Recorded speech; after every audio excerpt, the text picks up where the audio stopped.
I pray. Amen. So we are in Matthew chapter 17. As we've said, we're, of course, looking at the whole chapter, but we'll just start off by reading verses 1 through 13.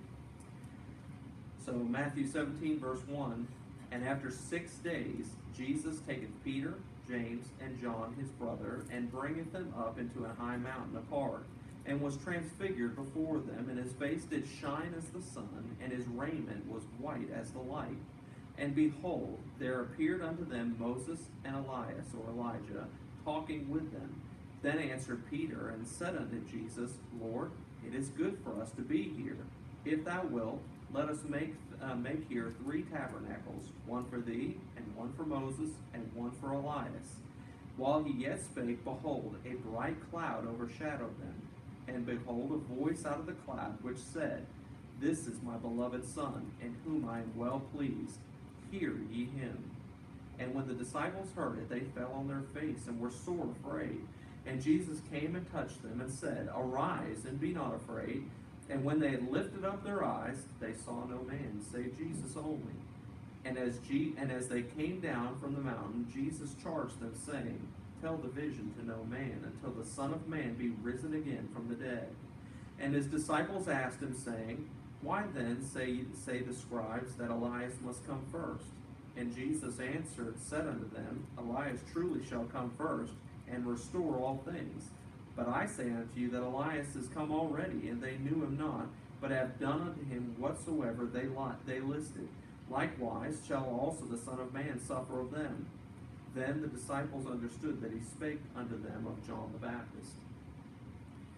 So this morning we're continuing on, of course, through Matthew chapter 17. And Matthew chapter 16 we had left off where Peter had made the great confession of faith, saying that Jesus was the Son of God.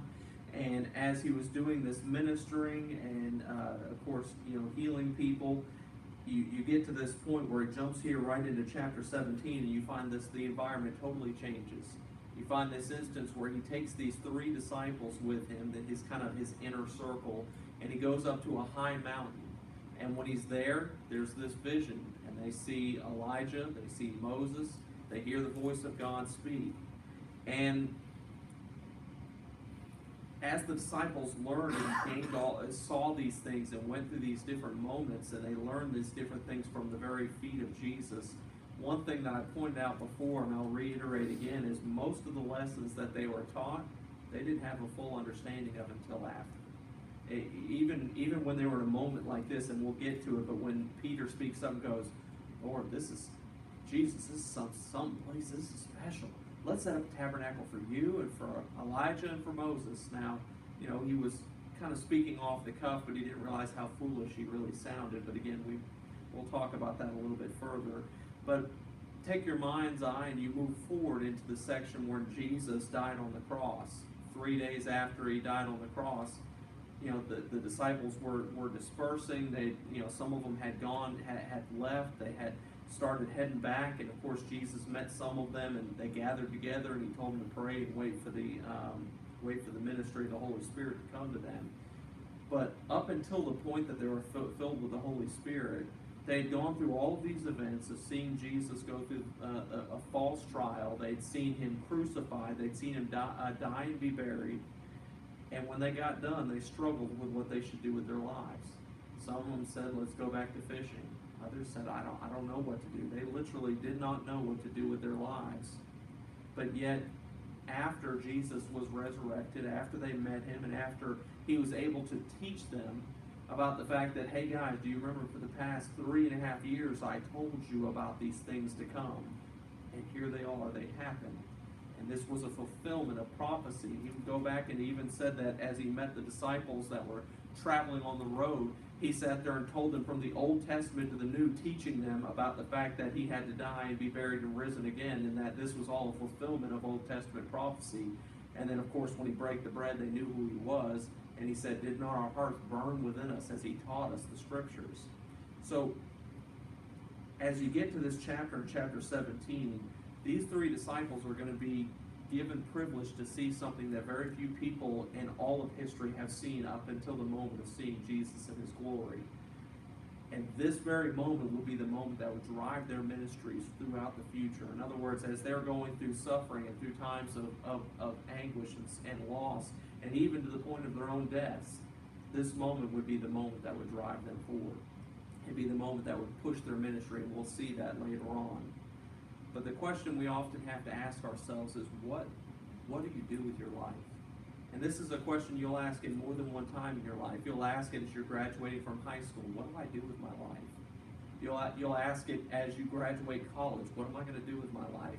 You may ask it when you're 40 and sit there and say, I just don't know if I feel like I'm doing something worthy with my life. What am I doing with my life?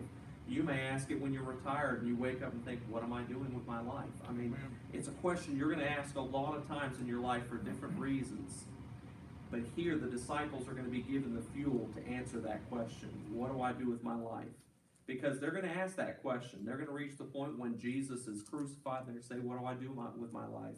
They're human beings. They're going to reach the point in their ministry when they're suffering, when they're being stoned, when they're being cast out. And they're going to have to ask, what am I doing with my life? In other words, why am I doing this? And this whole life, their whole lives are going to be fueled by this moment, by the teachings that Jesus had given them. Just because, as we said, the things that he taught them, they didn't really understand until later. In fact, Jesus even said that there's many more things I'd love to tell you, but you're not ready to hear them. You're not able to bear them at this point. So, as we ask the question, what are we supposed to do with our lives? It's a well-worn question. And the answer doesn't begin with a what, but really it begins with a who. Because if we ask the question, what do I do with my life? Then we're really asking the question the wrong way. Because if you're saved, it's not your life anymore. So the question is, what do I do with my life? It's instead, what does Jesus want me to do with the life he's given me?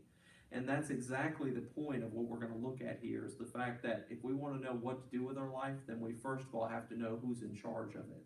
And the disciples thought, they thought they knew who Jesus really was. In fact, you just go back just a tiny bit. Just go back to that previous chapter in 16. And who do the people say that I am? But who do you say that I am? And what did Peter say? He said, you are the Son of God. You are the living embodiment of God. And so he made this commendation, but yet when they get here to chapter 17, we're going to still see that Peter still hadn't quite got it yet. And they're going to learn more and more of a real way than they ever had who Jesus really was, because this is one of the rare instances that Jesus displays his true Godhead to these people, because they'd seen him in human flesh, but he's going to reveal a little bit of an image of his glory to them. But as we start off, we're going to see that, first of all, Jesus is going to show a visible display of who he really was in verses 1 through 13. With this chapter, there's a lot of contrast. It begins with a mountain scene, and it ends at the sea. It starts with Jesus receiving honor and glory, and it ends with him paying taxes. And we'll notice the first word of the chapter begins with the word and. And of course, we know that chapter divisions were put in later for our benefit, because it'd be a whole lot harder for me to say, okay, guys, I want you to go to that section where Peter confesses the Lord as the Savior. Where's that? Just keep flipping. It's in, just go to Peter and just keep flipping until you see that part. It's a lot easier to say go to Peter for, go to Matthew, Matthew chapter 16.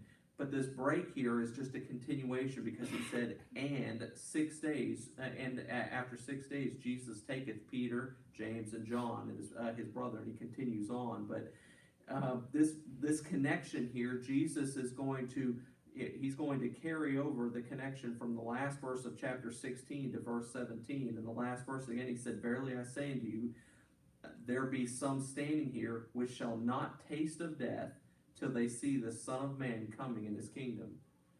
So he said there will be some standing here. Now, I'd hate to be the disciple standing on who's going to be the ones to see it, who's going to be the ones not living. But the three of them, they're going to be carried up, and at this very moment, they're going to see what he talked about. They're going to see him in his coming into his kingdom. They're going to see his true glory as who he was. Jesus is going to go to the Mount of Transfiguration, and it comes on the very heels of him revealing the cross, and then right after, he's going to reveal the cross again. And, as we mentioned already in chapter 16, Jesus asked the disciples who he was. But here in chapter 17, he's going to show them who he was. I think that's interesting. Who do you say that I am? Just a few days later, let me show you who I am. And I think that's pretty amazing how they got that opportunity. But as we move through this section in chapter 17, we're going to see three distinct parts, and they're going to show the visible display of who Jesus really was. First of all, we'll notice that he shows them a heavenly vision. He chose these three particular disciples. They were his inner circle of disciples, Peter, James, and John. And, of these three men, they were all fishermen. All three would later be with him in Gethsemane. I can't say it. Gethsemane. I can't say it today, isn't it? Say it again. That's what it is. I just can't say it. Got a little lift today, I guess. But these disciples were special to him. In fact, John would be later he would say that he would be the one whom Jesus loved. And you would read about John laying his head on the breast of Jesus, resting his head on Jesus' chest. And you would know that, of course, with Peter was always the one to quick and stand up and speak, and James and John were known as the sons of thunder. But it seems to indicate that these three had a closeness to God that even the other 9 disciples didn't have. And it teaches us one quick lesson right there. Jesus loves everyone, but we have to understand that the more you respond to Jesus, the closer you get to be. And it's not that he doesn't desire anyone to be close to him, but the more we respond to him, the more he draws us near. And we know the fact that he said in James 4:8, draw nigh to God, and he will draw nigh to you. So we know that's an evident thing taught within Scripture. So these 3 disciples were very close to him, and he took these men up onto a high mountain, and he said that, Matthew said that he took them apart. So he took them privately from the other 9 disciples.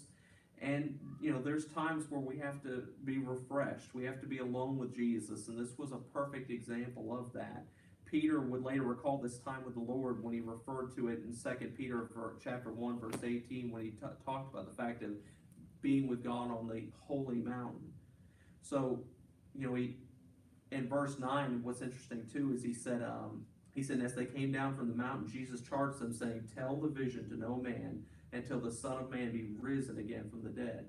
So what he said to him, he said, right now is not the time to recount this, guys, but remember this moment and use it. There will be a time in your ministry when this moment is going to be useful in teaching about who I am, but don't use it right now. Wait until later. There's a lot of times in our life where we have special events that take place that were for no other purpose but for the fact of instruction of others. You ever think about that? There's situations you went through in your life because it enabled you to be better a minister to somebody else. And maybe the point wasn't even about you. It was about helping you be in a position to minister to someone else. You can read about men and women who are servants of God, that they went through terrible environments and terrible things in their life, but all of them went to no other purpose but to be a minister to someone else. In fact, Peter would say, he said, all the things that happened to me rather have fallen out unto the furtherance of the gospel. So he said the things that took place to me, they didn't take place to me because God didn't care about me, because Jesus didn't love me, because he just thought it was fun torturing me. He said all this stuff happened so that the gospel could be furthered. And in this very section, again, this moment of transfiguration, of seeing Jesus in his godliness, was for no other purpose but for later instruction, for them to teach others about who Jesus truly was. And Matthew doesn't record it, but Jesus used this time to pray, and this is recorded in two other books as well of the gospel. So there's other facets of the story, but this was a time that he set aside for them to pray. And for him, that meant it was a time for him to leave the busy schedule, to leave the hecticness. And sure, there was tons of people that needed to be healed. There was tons of people that needed his touch, but he also needed a time to get alone with God too, and this was that time. And other sections in Scripture will record the fact that he took them up to a place. He said he took them apart, so some of the disciples stayed further down the mountain. He carried 3 up further. He's told them to stay here and pray, and then he went up a little further again. And of course, we remember it was at that time that he comes back and finds the disciples sleeping, and he would wake them up, and then they would get to see this vision. But as we're reading through this, we see that this also offers us a clue on how we get to know who Jesus really is. We want to know what we want to have a closer relationship with Jesus. The first thing it requires is getting alone and praying, having a time set aside to get alone. You know, it's no different than, you know, your spouse. You can't get to know your spouse without spending time alone with them. That's why you'll hear about people, they get so caught up in their kids, they get so caught up in their work schedule, they get so caught up in doing everything that when their kids grow up and move out, they look at each other and realize they don't know each other anymore because they've spent so little time alone, so little time one-on-one with them that they just don't feel like they recognize the person. They were a worker bee in the hive, basically. You did your job and I did my job and we were workers, and it's hard to avoid that. But in our faith, we can do the very same thing. We can get to the point where we're used to coming to church Sunday morning, Sunday night, doing this, doing that, and we get to the point that we never have that alone time with God, and we get to quickly forgetting who He really is. And of course, that's the same reason why we can take God from His lofty position and we can quickly pull Him down, because we haven't spent that time with Him where He reveals His holiness to us like He did then. But these disciples would take these moments and they would never forget them. We know that that James in James chapter 2 verse 1 would refer to this moment when he said he saw the Lord of glory. John would remember the moment when he said we beheld His glory. Peter would recall it when he talked about the holy mountain moment, when he said that he was an eyewitness of His majesty in 2 Peter 1:16. So all of these moments would be a recounting of this moment. They would be something that would drive these men further into their ministry. And as the disciples observed, Jesus was transfigured, as he said in verse 2, and was transfigured before them, and his face did shine as the sun, and his raiment was white as the light. So as he gave this recounting of this testimony, the word transfigure, it means a metamorphosis. It's a change from the inside out. You know, it's like you think of the caterpillar that sits there and builds its own cocoon, and inside that cocoon, it turns into a butterfly, and then it emerges on the other side as a butterfly. So he said, for a moment, Jesus said, okay, I'm going to reveal what's really been inside me this whole time. He hasn't shown them His glory like this before. And in this one moment, He's going to say, just for a moment, I'm going to pull back this human body, and I'm going to show you what I really am. And of course, it said that His face shined as the sun. Can you imagine being there with Jesus for that moment? I mean, that'd be amazing. I mean, we're going to get to see it in eternity. But like I was recounting the pastor, imagine you were one of these three disciples who saw this moment. You saw Jesus die. You saw Him come back again. And as you're doing your ministry, you can't help but think kind of like how Paul, even though Paul wasn't here for this moment, you can't help but think like Paul when he said, look, I'm in a strait betwixt two, having a desire to depart and to be with Jesus, which is far better. Nevertheless, for me to be here, to remain with you, is more needful. You can imagine these three disciples, as they're ministering, they're going, yeah, we just got a little taste of it. Just a taste. I can't wait to see the whole thing. I can't wait to be there. You can imagine even as they got ready to be put to death, as most of them except for John would be put to death. Now, they tried to put John to death, but they didn't succeed at it. They failed.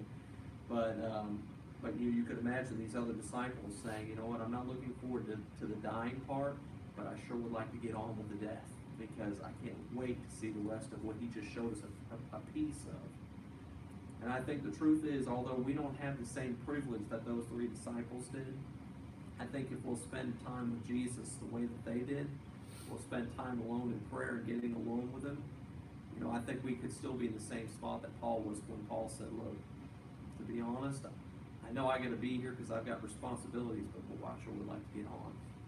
You know, it's like that song, Thinking About Home, that Stephanie sings, you know, think about going home, ready to leave here. I can't imagine that these disciples felt that way after thinking of this moment. But the purpose of this transfiguration, of this moment, was to display His perfect, His sinless, His holy humanity. It was who Jesus was. It was displaying Him as the very Son of God. So we saw that, first of all, the point was to display His holiness. The second part was that we see the heavenly vision. Second, we observed the heavenly visitors that appeared with Jesus. So we see carefully that two of them came with Him, and it's not a coincidence. These three disciples would represent the New Testament faith, and these two Old Testament men would represent the Old Testament faith. And specifically, I think he chose these two men for a reason. Moses, he was the one who, he was the one that brought the law. He was known as being the lawgiver at this point. While he obviously didn't come down with the losing my train of thought. He was the one that would be the one that would give the law to the people. So he was the one that represented Old Testament law. Elijah was an Old Testament prophet, so he would represent the prophecy of Jesus. Moses would represent the law and the fact that Jesus would come, he would fulfill the law, and he would come and fulfill the prophecy. So these two men spoke to the fact that Jesus was the fulfillment of all the Old Testament laws and all the Old Testament prophecies. And then, of course, these three men would represent the New Testament of Jesus. But we observe the fact, again, it's not a coincidence that these two men were chosen. Moses and Elijah are mentioned by name, which revealed two important lessons. First of all, the fact that there's life after death. Centuries had passed since these two men had died, and yet they appeared to them just as alive as could be. So we understand this is proof, the fact that there is life after death. We also understand the fact, another thing, is that the second lesson we learn is that people, even in death, will be recognizable, which gives you a little bit of clue, the fact that I think for sure you'll recognize people in heaven. The two of them looked at him and they knew who they were instantly. They said, that's Moses and Elijah. They didn't go, who are those funny looking guys? They knew who they were. So I think that's a good clue, the fact that when we get into heaven, we'll still recognize those that we knew. But as he goes through this and he gives his teaching, Moses would again represent the law, Elijah would represent the prophets. And the two, as they conversed with Jesus, he said in verse 3, and behold, there appeared unto them Moses and Elijah talking with him. And we know in another section, in another book, he would reveal the fact they would talk about his death. So you ask, well, what did Moses and Elijah have to say to Jesus? I know exactly what they had to say. They were talking about his upcoming death. Why? Not because they were looking forward to Jesus being harmed on the cross, but instead, think of this. You're Moses, you're Elijah. You've spent centuries sitting in a place called paradise. And while it's a pleasurable place to be, this is not home. This is not the final place. This is you, and you know this isn't where you're meant to be. If you want to get to be brought up to heaven, if you want to be in the presence of God, first of all, the sacrifice had to be made. You imagine they were sitting there watching these moments with Jesus too, going, come on, get to that cross. Let's go. Let's get to the cross. As soon as he gets to that cross, he can take the blood and he can put it on the altar, and we can be free of this place. He can take captivity captive, as he would say. And he could storm the gates of heaven and say, I've won. Here's the ones I've won, and I'm bringing them with me. So you imagine Moses and Elijah sitting there going, oh, Lord, we're just 6 months away. Let's do this. Let's do this. I'm ready to get out of paradise and get on to heaven and be in the presence of God. So as they were talking about this, again, remember that was something that was on the forefront of their mind. And of course, as they spoke of the cross, they spoke of it and looking forward to it. But then the disciples, as he spoke of the cross, would be very sorrowful because, again, they didn't quite get it yet. But from their perspective, Moses and Elijah saw the Lamb's blood, and they looked at it with anticipation. Because if it weren't for his death, there could be no one that would have eternal life. Every time they sacrificed a lamb, they were sacrificing a lamb not because that lamb could forgive their sins, but as a picture about what Jesus was going to do.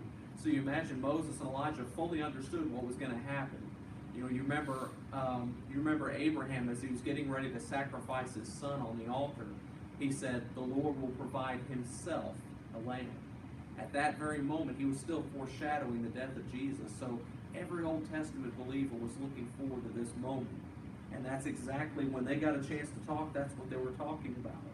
So, and of course, unbelievable as it could be, the disciples, as we know in Luke chapter 9, verse 23, they fell asleep. And you can imagine Peter was the first one to wake up. He's rubbing his eyes and he's seeing this vision. And he sees these two Old Testament prophecies. He goes, oh, it's good that we should be here. Lord Jesus, let's make a tabernacle for all three of you. This is a good place to be. Let's stay here for a while. And of course, we kind of can be quick to judge on Peter, but Peter's response isn't very different from ours. One, we want to stay where it's comfortable, where it's cozy, where in a moment like that, I wouldn't want to leave. And of course, like Peter, we want the mountain views without the valley. And Peter didn't want the cross, he wanted the crown. And in this moment, this was that moment. Peter's plan was to build 3 tabernacles, or literally booths, for each one of these people. And Peter discovered quickly that what he was attempting to do was completely wrong. In fact, as he said this, he said, then Peter said, then answered Peter in verse 4, and said unto Jesus, Lord, it is good for us to be here. If thou wilt, let us make here 3 tabernacles, one for thee, and one for Moses, and one for Elias. Now, to put this moment in perspective, go back to chapter 16, when Jesus said, Who am I? Verse 15, and he said unto them, But whom say ye that I am?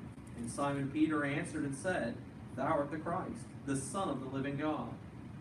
Then Jesus answered and said unto him, Blessed art thou, Simon Bar-Jonah, for flesh and blood hath not revealed it unto thee, but my Father which is in heaven. So he made this proclamation just days before. You're talking 6 days ago, that you are the Christ, you are the Son of the living God. But yet when he's in this moment and he sees Moses and Elijah, what did he just do? He put all 3 of them on the same plane. He said, oh, let's build a tabernacle for all 3 of you. He missed the point. What he was doing was putting Jesus on the same level as those other men. He was not just another man. He was God the Son. And you can imagine, Pastor and I were joking about it, you can imagine Elijah sitting there going, did you say that?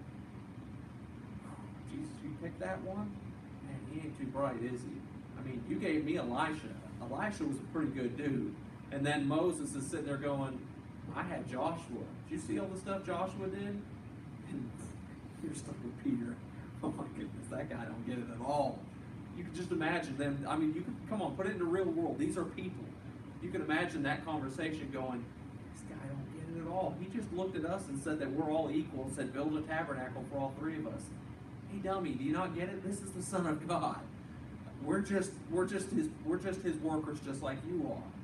So in that moment, yes, in Matthew chapter 16, he declared to be the Jesus, the Son of the living God, but yet here it proves he still hadn't quite got it yet. And in fact, he missed the point so hard. You know what? You ever say something? I'll tell you now. This happens to me. You're teaching in Sunday school, and you say something, and afterwards, someone takes you aside and says, "Hey, brother, just want to let you know what you said there isn't right. Let me show you this." That's embarrassing when you realize you said something that was incorrect. Now, fast forward to this moment. Imagine God the Father speaking up and saying, whoa, you missed it so bad, I'm going to interrupt at this moment. Because it said there, it said, and while he yet spake in verse 5, a bright cloud overshadowed them, and behold, a voice out of the cloud which said, This is my beloved Son, in whom I am well pleased. Hear ye him. Boy, you want to talk about being corrected. It's one thing when a church member says, I think you kind of missed it. It's another thing while you're speaking, a cloud quickly pops up over your head and God goes, whoa, stop right there. You missed it, and I'm going to correct this right here and now.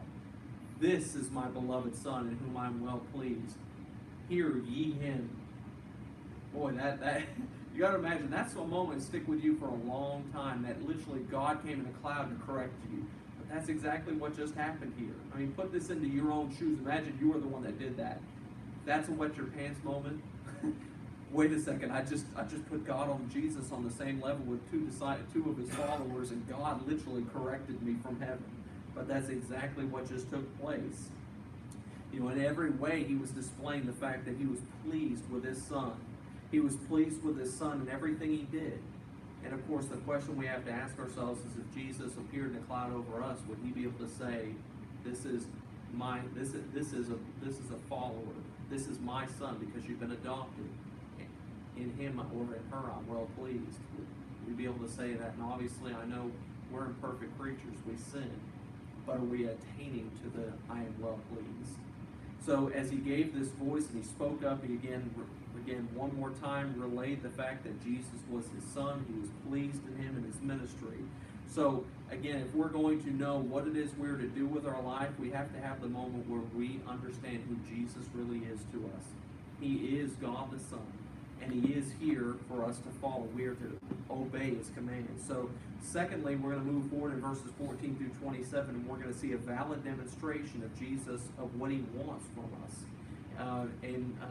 Let's see, in verse 14, he starts off here in verse, find my place here. And when they were come to the multitude, there came to him a certain man, kneeling down to him, and saying, Lord, have mercy on my son, for he is lunatic, and sore vexed, for oft times he falleth into the fire, and oft into the water.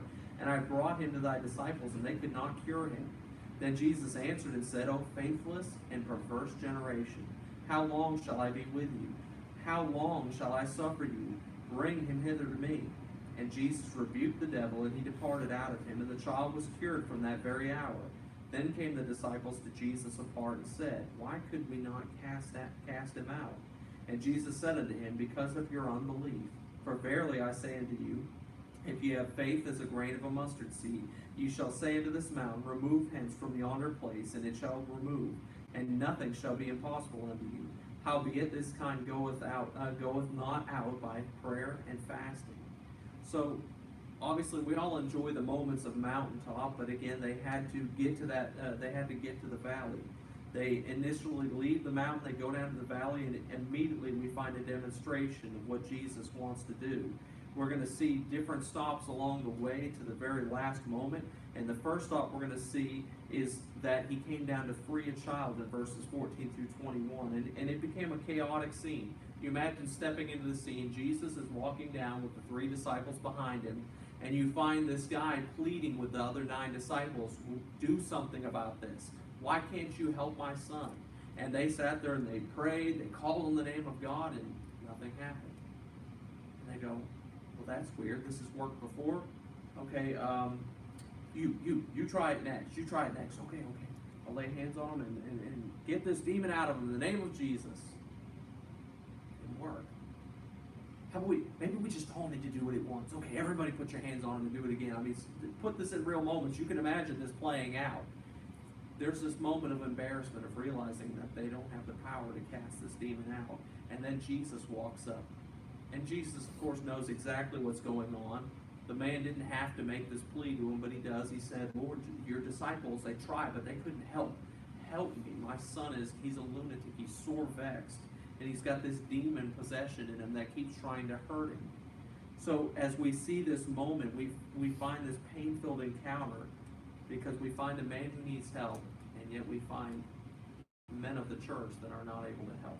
They're not able to meet this man's needs. And this father pleads to Jesus, and Luke informs us in Luke chapter 9, verse 38, that this was this man's only son. Mark in chapter 9, verse 21 added that this problem had been with him since he was a young child.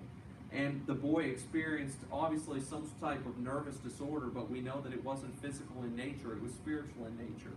And I think this reiterates again the point, the fact that demon possession and things that take place in this world, not all of them are simply a result of something you need medicine for. There are instances which it's a spiritual problem. Not every time, but there are times in which it's a spiritual problem, and this is one of them. In fact, not to step off topic too much, but there was a news story not that long ago about 2 men that had just been sentenced to life in prison.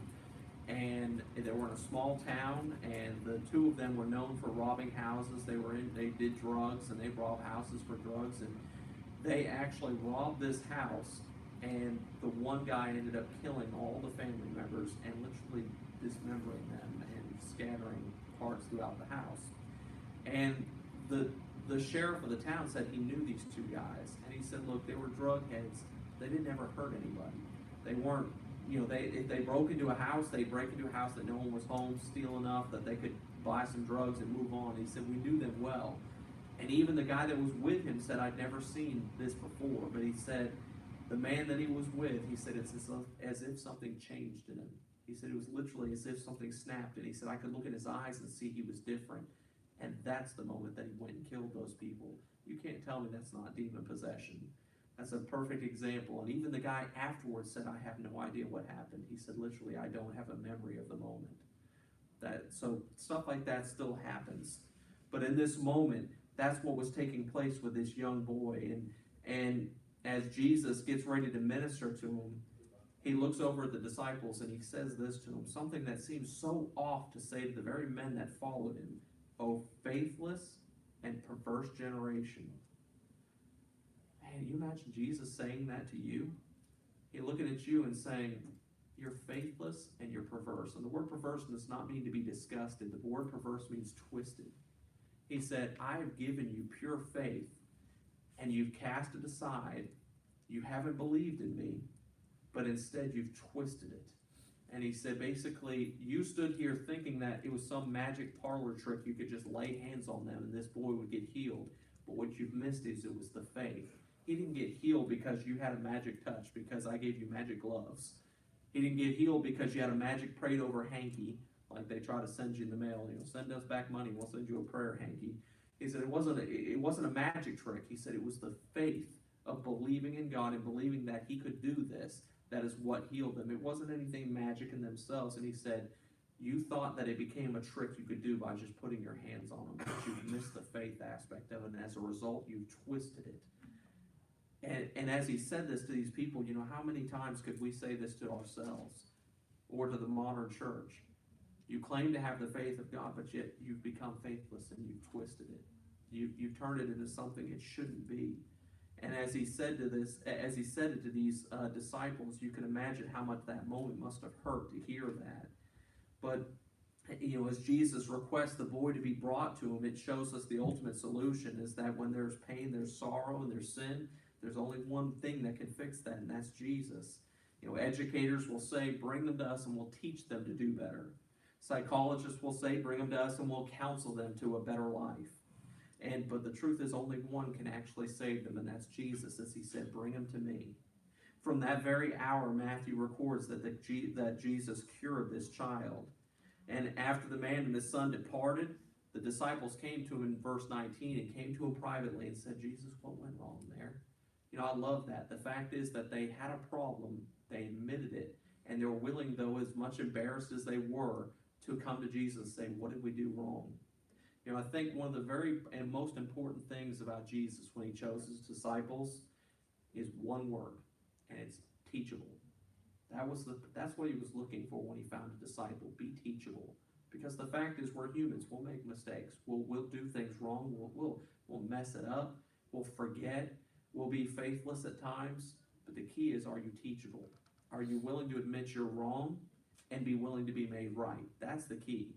When I got ready to put out my job expectation for the person that I was going to hire to take to come and work with me, the number one thing I put in there is you need to be teachable. How many people have you ever worked with that they already know everything? They know everything. You can't teach them any better. You can't tell them any better. My wife tries all the time to teach me how to use electronics better and tells me shortcuts, but I'm not good at that stuff, and I just go whatever, and I do it. I'm not very teachable when it comes to that. Not because I'm trying to be annoying. I just whatever. I know how to do it my way, and I do it. But in any case, that's not being very teachable, I guess, in reality. So, slap my hand on that. But the whole point was the fact that they were teachable. Yeah, they fumbled the ball, as you could say here, but they were willing to come to Jesus and say, Jesus, what did we do wrong? And of course, Jesus instructed them at that point. He said, guys, if you just have the grain of faith of the grain of a mustard seed, you could move the mountains. So in other words, if you'd had just a little bit of faith, you could have made this happen. But the truth is, this kind only comes by prayer and fasting. Now, I know that when people talk about faith as a grain of a mustard seed, they always talk about little faith. All it takes is a little faith. I think one thing that we miss is the fact that as Jesus later would talk about, he'd give a parable about the faith of a mustard seed, but he would say that a mustard seed, though it's one of the smallest seeds there is, it grows to become one of the biggest herb trees there is. I think that was the point, that faith starts small, but it's supposed to grow. It's supposed to become big. And that's the idea I think he was getting across. He said, guys, you've got the faith of the mustard seed, but you need to grow it. He said, your faith needs to grow. And, as we look at that section, the disciples, they were embarrassed, but yet he showed them that the problem existed. And the problem was that, first of all, he said it was their unbelief. It was their littleness of their faith. Most of us have faith for the good times. Unfortunately, we have small faith for the bad times. That's why you're sitting there in church, your health is good, money's doing okay, bills are paid, the Lord is good. And then all of a sudden the money starts getting thin and health issues crop up and family members start giving you trouble, and all of a sudden, oh, where's Jesus? He's not with me anymore. And I'm not saying that to pick on anybody. I get there just as much as anybody else in this room. but that's exactly where they were. And he was trying to point that out to them. Secondly, he showed the reason for the disciples' failure was because of prayerlessness. He said, "This kind goeth out not but by prayer." It was the missing ingredient from their disciples' ministry, just like oftentimes it's our missing ingredient. And he said the third reason they failed was the lack of fasting. He said, "This kind goeth not out by prayer, but by prayer and fasting." And I like this phrase that he uses here. If heaven is conquered by prayer, then our flesh is conquered by fasting. So if we want to move the hand of God, we move the hand of God by prayer. If we want to change ourselves to be ready to be used of God, we use fasting as that tool. It promotes a discipline within ourselves. So he gives them the reasons for their failure, but now he's going to move further. He's going to move on in verse 22, moving into Galilee. In verses 22 and 23, he said, "And while they abode in Galilee, Jesus said unto them, The Son of Man shall be betrayed into the hands of men, and they shall kill him, and the third day he shall be raised again. And they were exceeding sorry." Again, that showed them they hadn't quite got it yet. When Jesus was on the mountain of transfiguration, Moses and Elijah spoke of his coming death, and they didn't speak of it with fear, with sadness. They talk about it with gladness, saying, "Lord, it's almost here. It's almost fixing to happen." But the disciples talked about it, and they were exceeding sorry because, again, they didn't quite get it yet. It proves again the point that so many lessons that Jesus taught, he didn't teach for the knowledge of now. He taught it for the knowledge of later because he knew they would grow into their understanding.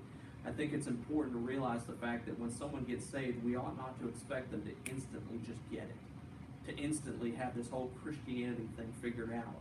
Why? Because even as Jesus taught these disciples for 3.5 years, they didn't get it yet. So why do we expect someone who just got saved to instantly sit down in that pew and poof, they're in a suit and tie, poof, they're carrying the right Bible, poof, they listen to the right music, poof, they do all their things right? It doesn't work like that. Because the truth is there's lessons that take time. And even in their lives, it would take time because they still didn't get it yet. And, as we continue on through this section, Jesus would, again, speak about the death experience. But he talks about his raising again in verse 23 when he said again that he would be raised again. So, even with such open and clear language, the disciples still didn't get it. But finally, we move into Jesus moving into Capernaum in verse 24 through 27. He said, "When they were come to Capernaum, they that received tribute money came to Peter and said, Doth not your master pay tribute? He saith, Yes. And when he was come into the house, Jesus prevented him, saying, What thinkest thou, Simon? Of whom do the kings of the earth take custom or tribute? Of their own children or of strangers? Peter saith unto him, Of strangers. Jesus saith unto him, Then are the children free. Notwithstanding, lest we should offend them, go thou to the sea and cast an hook and take up the fish that first cometh up. And when thou hast opened his mouth, thou shalt find a piece of money. Take that and give unto them for me and thee." I really like this last section. This last section had way more meaning than I realized through studying it. But when this man came to Peter, he asked him. He said, "Hey, isn't your master going to pay his temple tax?" Because they had a temple tax. You had to pay a certain amount of money to the temple for just nothing more but the upkeep of the building itself. This wasn't your tithe. This wasn't offering. This was a tax to keep up the building. And Peter instantly, of course, just like he always does, blurts out an answer. Well, yeah, of course he's going to pay it. He goes back to meet Jesus, and as he's walking the door, Jesus says, "Whoa, stop right there. Let me ask you a question," because Jesus knew exactly what took place. He said, "Let me ask you a question. Does a king require tax of his family or of those that are within the kingdom?" Peter said, "Well, he doesn't tax his own kids. He taxes those of the kingdom." Exactly. What he was trying to get across the point was he said, look, the temple tax is for keeping up the temple of God. That was his temple. I am God. That is my temple. Why am I paying tax to keep up my own temple? You are to pay tax to keep up my temple. Again, he was missing the point of who Jesus was. And I think it's so interesting how Jesus revealed it to him like this. Jesus, as he said, a king's family doesn't pay taxes to keep up the palace. Everyone else in the kingdom does. He said, just like I'm the king, I am the Son of the living God, and that's his temple, so I'm not required to pay taxes to that temple because it's my temple. I don't have to pay those taxes. But even though he was free not to pay, he forfeited his freedom and he chose to pay the tax anyway. And I think what's so interesting is the fact that he said in verse 20, lost my spot there. Verse 27, notwithstanding, lest we should offend them, go down to the sea and cast a hook. And of course he moves on. And he said, when you bring this tax, he said, bring it for you and bring it for me. Jesus was giving up his own freedom so that others wouldn't be offended. You know, wouldn't that exactly what 1 Corinthians chapter 10, verse 23 through 33 would say when he said the fact that when Paul would talk about the fact of my freedom, my liberty in Christ, he said, all things are lawful for me, but not all things are expedient. He said, there's things I can do, but I choose not to do them because they would be an offense to someone else. So I forfeit my freedom so that it will not become a stumbling block for someone else. I think that's interesting that Jesus chose to pay the taxes simply so he wouldn't offend them. He said, go and find a fish. You'll find in there in its mouth and tell them it's my tax and yours. Even though he had no liability to do it, he forfeited his rights so that others wouldn't be offended. And that there was a perfect picture of ourselves. The fact that Christians are obligated to fulfill our duties as citizens of this world, but also we have to understand some of the times it means forfeiting our freedom, our rights, for no other reason but not to be an offense to those in this world. Jesus revealed himself as the perfect, sinless Son of God. He showed us exactly the fact of what he wants from us. He wants us to serve God. He wants us to acknowledge who he was. I'll put it about over there. A bunch of Cheshire cats over there. But he wants us to serve God. He wants us to be willing to even forfeit our own rights some of the times when it means being a minister to others. And here in this section, like I said, it's a pretty, I don't know if you enjoyed it. I enjoyed this section in chapter 17. Amen. He displayed who he was.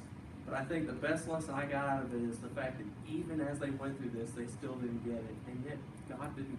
Jesus, imagine God at this moment could have gone, Peter, you passed the line. You just called my son equal to those to Moses and Elijah.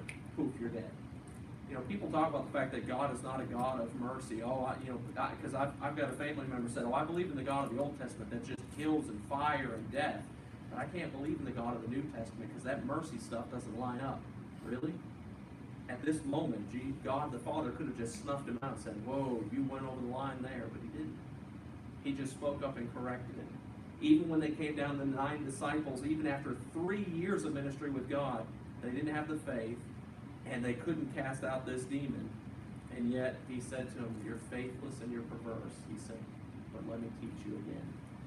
So, I guess it gives us a little bit of hope for the fact that when we mess up, he'll forgive us too. Amen.